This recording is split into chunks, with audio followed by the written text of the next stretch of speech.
Roman Lachlan wasn't even looking when his steel cart slammed into someone else's, sending a bag of flour tumbling to the polished floor of the upscale organic market in Soho.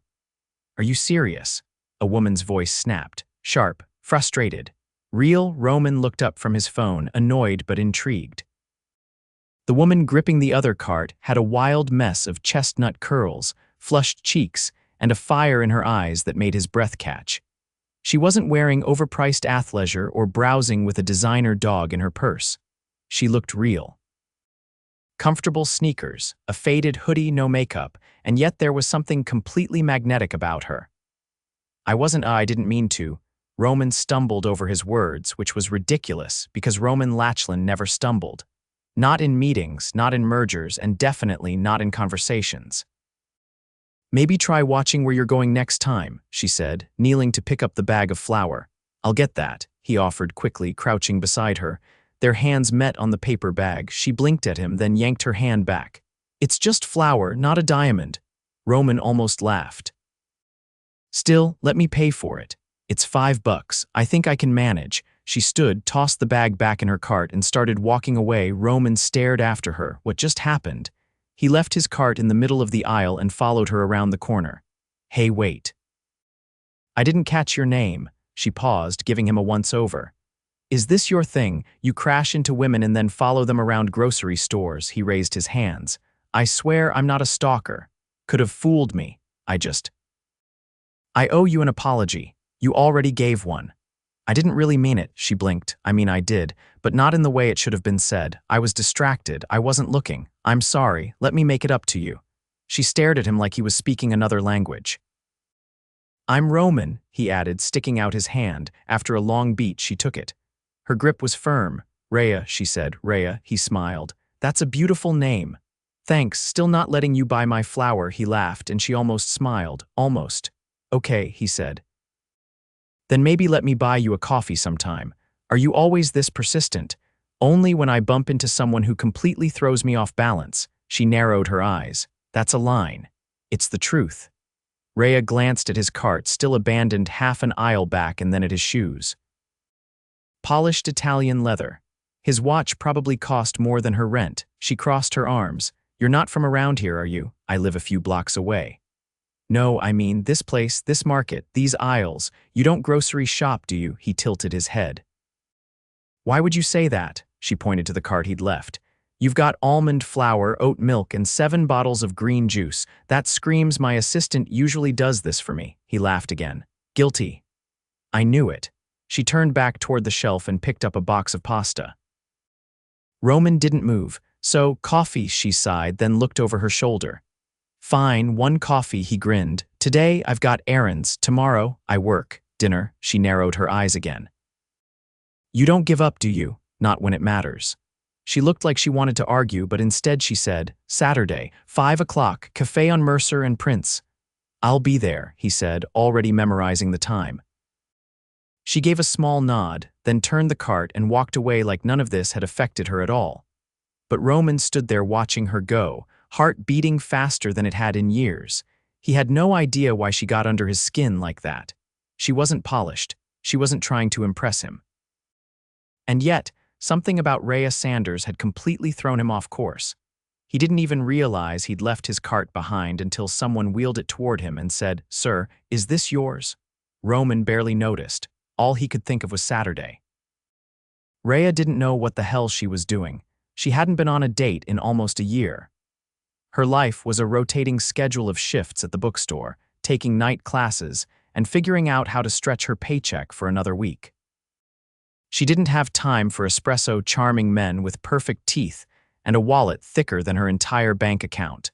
But something about Roman had lingered in her head all week. Maybe it was the way he looked at her like she was the only person in the store. Maybe it was the way he didn't act like he was better than her, even though she knew he probably was. Or maybe it was because he'd made her laugh when she really, really needed it, so on Saturday she showed up. He was already there, sitting outside, 2 coffees on the table. He stood the second he saw her. "You came. I said I would. You look," he stopped himself. "You look great." She glanced down at her jeans and jacket. "This is literally what I wore to work." "I still mean it." They sat, talked for hours about everything: books, travel, childhood. She learned he was from Boston, that he'd built a tech company in his 20s, that he liked cooking but was terrible at it. He learned she was studying literature, that she wanted to teach someday, that she worked 2 jobs and still barely made rent. He didn't flinch at any of it. And she didn't flinch when he told her how big his company was, how successful, how rich. "You're a millionaire," she said, stunned. He shrugged. "It's just money." She stared at him. "That's the most millionaire thing you could say," he laughed. "Okay, fair. But why me?" He looked at her then, serious. "Because you're the first person in a long time who's made me feel like I'm not just what I've built." She didn't know what to say to that, so she just smiled. "You're not bad for a guy who can't pick out his own groceries." And he said, "You're not bad for a girl who made me feel like I had to earn her attention." When they left the cafe, he walked her home, and when they reached her front stoop, he didn't try to kiss her. He just said, "Can I see you again?" She nodded, and he left with a grin that didn't fade for the rest of the night. Roman Lachlan had bumped into her cart, but it was Raya Sanders who knocked the air out of his chest, and she had no idea. Raya hadn't expected a second date to come with a driver waiting outside her apartment. She'd stepped onto the sidewalk, tugging at her jacket, only to find a sleek black town car idling at the curb and a man in a dark suit stepping forward to open the back door. "Miss Sanders?" he asked. She glanced around, confused. "Yeah, Mr. Lachlan asked me to bring you to him." Her instinct was to say no, but the driver smiled politely, and something about the calm confidence in his tone made her hesitate. She texted her roommate to let her know she'd be out, then slid into the back seat. The interior smelled like leather and cedar. A bottle of sparkling water waited in the cup holder. Her fingers hovered over it, unsure if she was supposed to touch anything. 20 minutes later, the car pulled up in front of a building she'd only ever walked past with curiosity. The kind with a discreet entrance, mirrored facade, and a doorman in a perfectly tailored coat. She stepped out cautiously, head tilting upward. The driver gave her a nod. "He's waiting for you inside." The lobby was quiet and pristine, all cool marble and brushed gold accents. A woman at the front desk gave her a welcoming smile. "Penthouse," she said. "He's expecting you." Raya's stomach turned. She stepped into the private elevator and pressed the only available button. When the doors opened, Roman was standing barefoot on the other side, sleeves rolled up and a bottle of wine already open on the kitchen counter. The space behind him was floor-to-ceiling windows, the skyline glowing in the early evening light. "You're here," he said, looking almost nervous. "I told you I would be," she replied, stepping in. "I know, I just didn't expect you to actually let the car bring you." "I almost didn't, because," she looked around, "because this feels like a movie, and I don't usually star in movies. I'm the girl in the background returning library books." He walked toward her slowly. "Then I'm lucky you decided to take the lead in this one." She gave him a look. "That's a terrible line," he laughed. "I'm warming up." Dinner was already prepared, or rather catered, but she didn't mind. He'd plated it himself, and he'd tried to sauté something from scratch, which had gone so wrong he'd hidden the pan before she arrived. They ate by the window. He poured her wine. She told him about the professor who'd told her she was too emotional in her critical essays. He told her about being 24 and pitching his first startup idea to a panel of investors who looked at him like he was a child playing dress-up. The hours passed quickly, the city glittering behind them like a backdrop. At one point, he leaned back in his chair and asked, "Do you ever think about what you'd do if everything just worked out?" She blinked. "Like if life suddenly cooperated?" "Yeah, I'd finish school, travel, maybe write something, a book, maybe, or a bunch of essays no one reads." "But it'd be mine," he nodded. "I think you'd be brilliant at it." She tilted her head. "Why are you being so nice to me?" He looked genuinely surprised. "Because I like who you are. You don't know everything about me." "I know enough to know I want to learn the rest." Her throat tightened. She hadn't expected that. Later, as she stood by the elevator preparing to leave, he walked her there but didn't press in close. He didn't try to kiss her or touch her hand. He just stood beside her quietly. Right before the doors opened, she turned to him. "You don't do this often, do you?" He shook his head. "No, why me?" Because you didn't care who I was, you didn't try to impress me, you were just you. She held his gaze. That's not always a compliment. It is to me. The elevator doors opened. She stepped in without breaking eye contact, and just before they closed, she said, "Next time you cook." He grinned as the doors shut. 2 days later, she found a package waiting at the bookstore's back counter. Inside was a pristine hardcover cookbook with a note written on the inside of the front cover. Challenge accepted. Raya laughed out loud, drawing a curious glance from her manager. She didn't explain. She just slid the note into her bag and returned to shelving, pretending her heart wasn't beating a little faster than usual. Roman was becoming a problem. A good one. An unexpected one, but a problem all the same. She didn't do fairy tales, and this felt dangerously close. The next weekend, he showed up outside the bookstore just as she was locking up. He was dressed down dark jeans, a navy sweater, but the car behind him was unmistakably expensive. She raised an eyebrow. "Didn't realize we were being chauffeured to the grocery store. We're not going shopping," she crossed her arms. "Are you kidnapping me? I'm taking you to dinner. Somewhere different. Define different." He opened the door. "Trust me," she hesitated again, but then she got in. They drove for nearly an hour, past neighborhoods she'd never been to, until they reached a quiet stretch of the river. A long table waited under a canopy of string lights beside the water. A private chef stood nearby, prepping a meal on an open grill. Raya stared. "You did all this," he nodded. "I wanted to cook, but I also didn't want to poison you. This was the compromise." She looked at the lights, the river, the man who stood there looking like he'd been waiting his whole life to see her reaction. "You know this isn't normal, right?" she said. "I know. But nothing about you feels normal. That's kind of the point." They sat, ate, and watched the sun dip below the horizon. She told him about the stories she wanted to write. He told her about the mistakes he'd made early in his career, the people who had doubted him, and the quiet pressure of always being expected to succeed. "You're not what I thought you'd be," she said softly, resting her chin in her hand. "What did you think I'd be? Arrogant, distant. Probably checking your phone under the table," he laughed. "I'm flattered. You should be. You're better than that." He was quiet for a moment, then said, "Can I ask you something?" "Sure. If this ever got more serious, would that scare you?" She didn't answer right away. The wind picked up slightly, rustling the edge of the tablecloth. "Yes," she said finally, "but I think I'd still want it." His fingers brushed hers across the table, and she didn't pull away. Neither of them said anything else. They didn't have to. The sound of heels clicking across the polished marble floor echoed faintly as Raya followed the maitre d' through the hushed, candlelit restaurant. The room was so quiet, she could hear the clink of crystal and the low hum of a string quartet in the corner. She felt the eyes of other guests trail over her, some curious, some appraising, and all of them reminding her she didn't belong here. Roman stood the moment he saw her, pulling her chair out before she even reached the table. The crisp black suit he wore fit him perfectly, but it wasn't the tailoring that made him stand out, it was the way he looked at her. Like everything else in the room faded when she stepped into it. "You're early," she said, settling into the chair. "I couldn't wait," he replied without hesitation. A waiter appeared, pouring something pale and sparkling into her glass. She didn't touch it.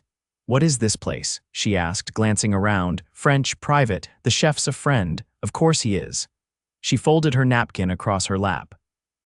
"You know you're terrifying, right?" He raised an eyebrow. "Terrifying. You make things happen like they're just easy, like you can snap your fingers and the world moves out of your way."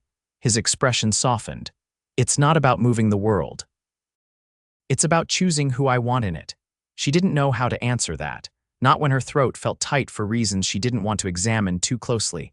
The waiter returned with the first course, something delicate and unfamiliar. Roman waited until the man left before leaning in. "I've been thinking about you all week." She avoided his eyes, picking up her fork. "That's dangerous." "Why?"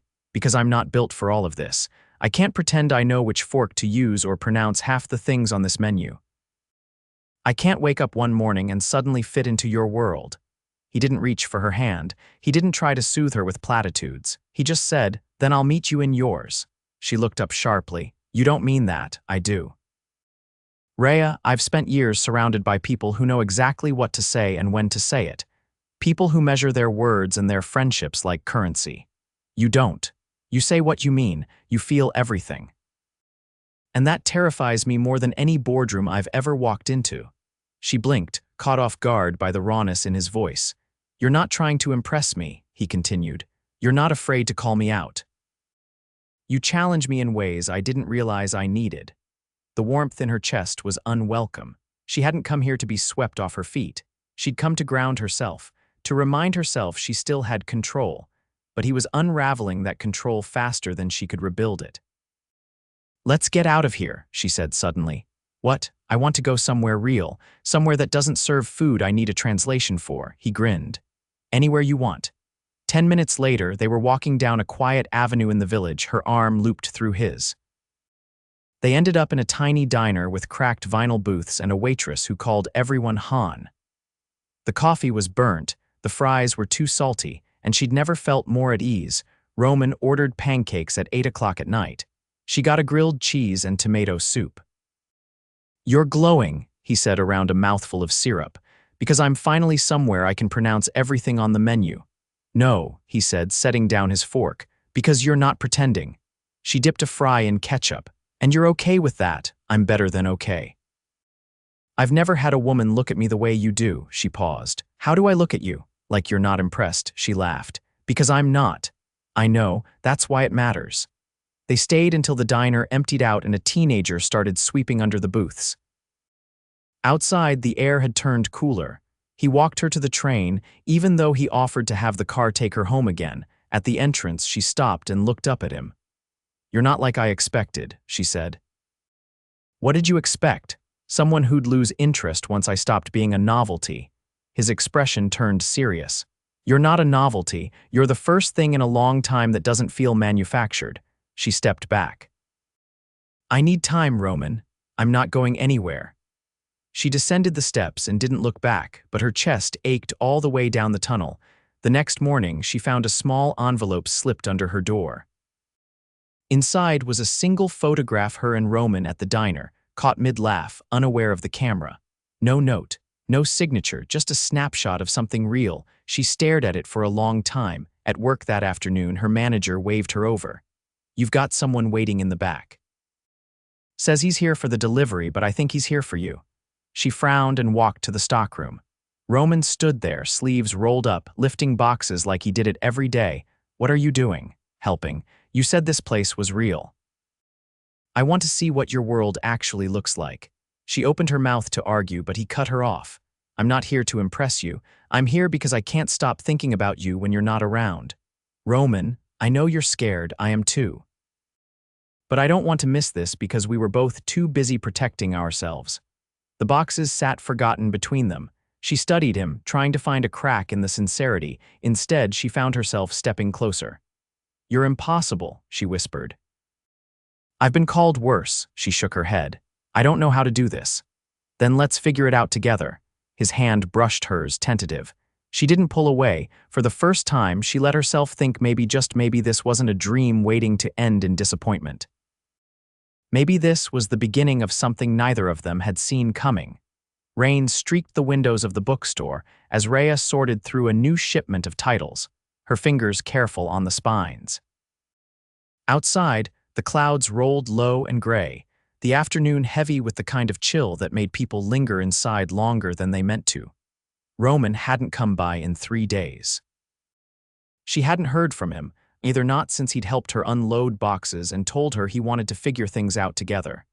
That should have terrified her. Instead, the silence made her nervous in a way she didn't know how to name. He hadn't disappeared. She knew that. But something had shifted and she felt it before she even saw the letter. It arrived tucked inside the pages of a hardcover she unpacked. Her name, written in tight, deliberate ink, stared back at her. No return address. She opened it slowly. I need to show you something, tonight. 7 o'clock. Bring that stubborn honesty of yours. There was no signature, but she didn't need one. At exactly 7, she stood outside a low-slung building in Tribeca. The entrance was hidden behind a wall of ivy, the kind of place you only found if you knew where to look. A man in a dark blazer opened the door before she knocked and gestured silently for her to come in. Inside was not a restaurant or gallery or rooftop bar. It was quiet, warm. The walls were lined with photographs, all framed in black, arranged in a winding path that led deeper into the space. She stared at the first, a small boy on a cracked front step, grinning, a basketball clutched to his chest. The next showed him older, pushing a lawnmower, then at a school desk, then in a dorm room, then in a garage surrounded by wires and motherboards. "Those are mine," Roman said behind her. She turned. "You built this." "I bought it," he said. "But yeah, all of this is mine." "Why?" "Because I wanted you to know who I was before all this." He walked past her, slowing at each photo. "My father left when I was 10. My mom worked nights at a diner and cleaned offices in the morning. I didn't see the inside of a private jet until well after college. I didn't even know what a trust fund was until someone assumed I had one." She followed him through the corridor.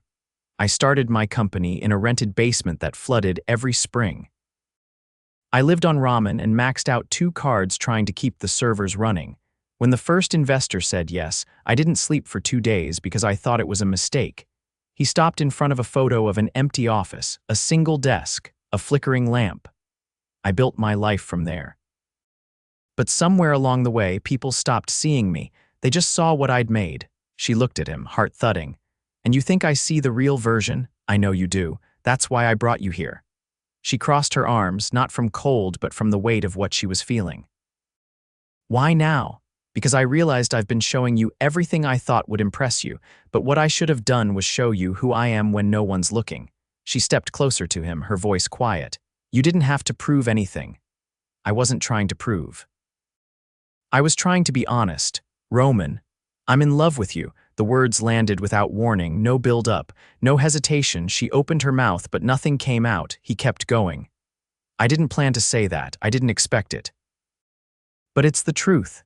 She searched his face, looking for any sign of a joke, a misstep, something she could use to deflect, but there was nothing, just him, steady, vulnerable. "I don't know if I'm ready for that," she whispered. "I'll wait." She swallowed. "You say that now. But love isn't always enough. I'm not offering love as a solution. I'm offering it because it's real." She looked at the photos again, at the boy with the basketball, the man with the desk, and then she looked back at him. "I'm falling for you," she said softly. "Even if it scares me," he exhaled, like he'd been holding his breath for days. "I meant it when I said I'd meet you in your world," he said, "but I want to build one with you, one that's ours." She touched his hand. "Then start by letting me take you somewhere," he blinked. Now. They left the gallery and took the train uptown. She led him to a tiny second-hand furniture shop tucked between a laundromat and a bodega. Inside, she pointed to a couch with a busted leg and a bookshelf held together by tape. "My favorite place in the city. Everything here has a story, and it's all a little broken but still beautiful." Roman looked around. "Kind of like us," she smiled. "Exactly." He wandered to a scratched record player in the corner and turned the dial. Static hummed, then an old jazz song filled the room. "Dance with me," he said, "in a furniture store. No one's watching." She stepped into his arms, the music wrapping around them like a promise. They didn't speak. They didn't need to. When the song faded, they stood in the quiet, forehead to forehead. "Come home with me," he said. She nodded. Weeks passed. They learned how to argue without running, how to listen without retreating.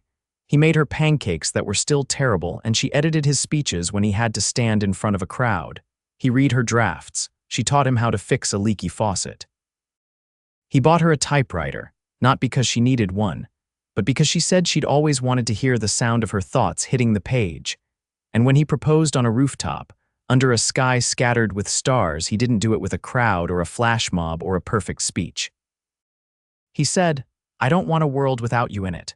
Will you marry me?" She said yes through tears, not because of the ring or the view or the dress he later surprised her with, but because the man who once crashed into her cart had quietly, completely, become the one thing she never knew she needed, someone who saw her, who stayed, who loved her not in spite of her fears but because of them.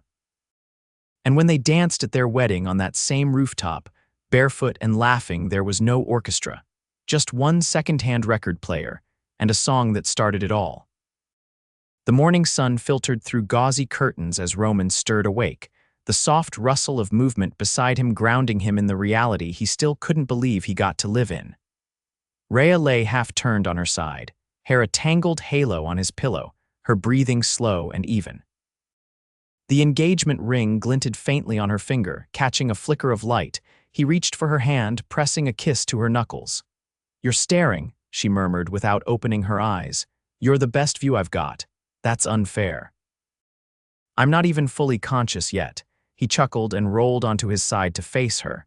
"You were talking in your sleep again." She opened one eye. "Please don't say it was about cheese again." "Nope.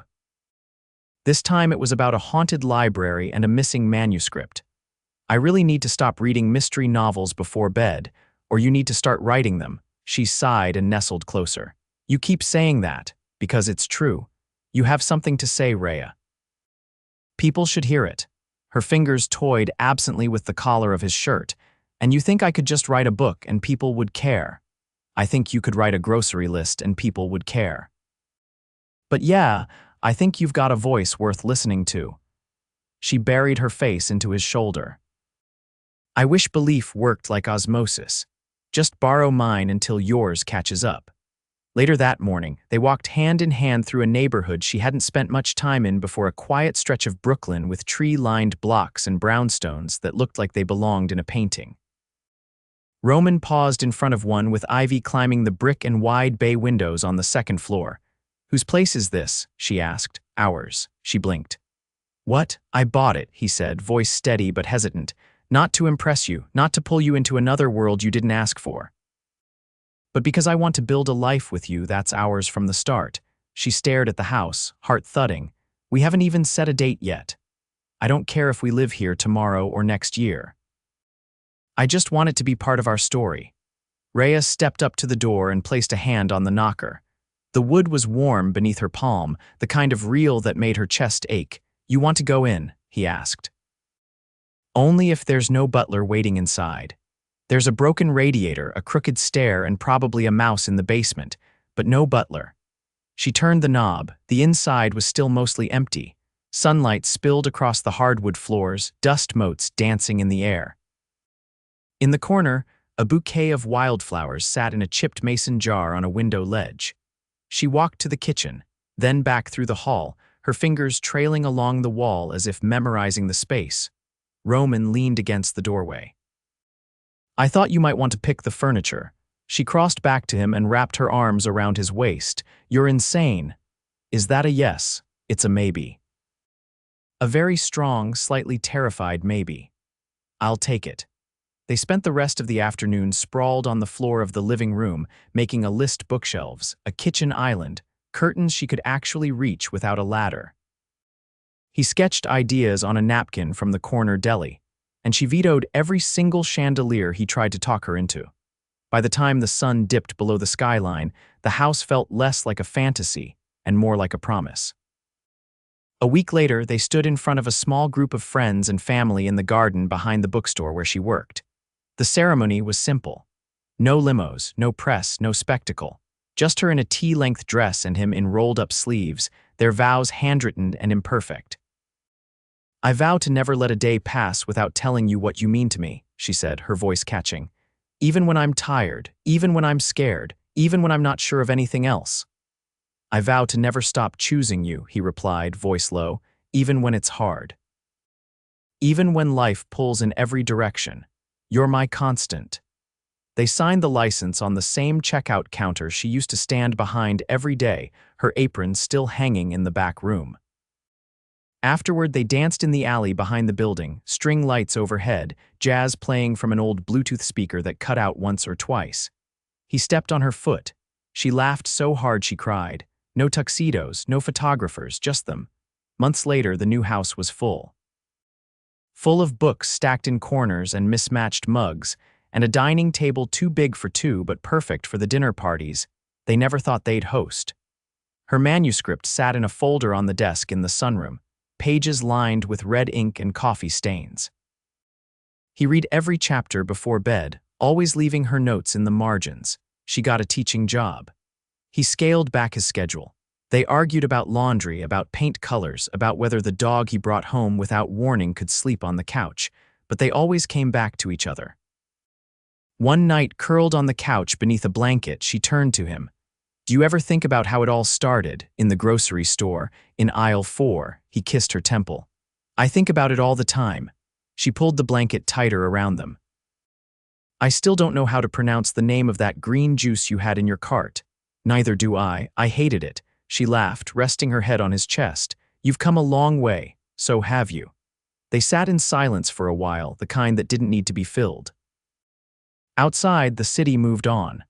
But inside, everything was still safe, loved, exactly where it was supposed to be.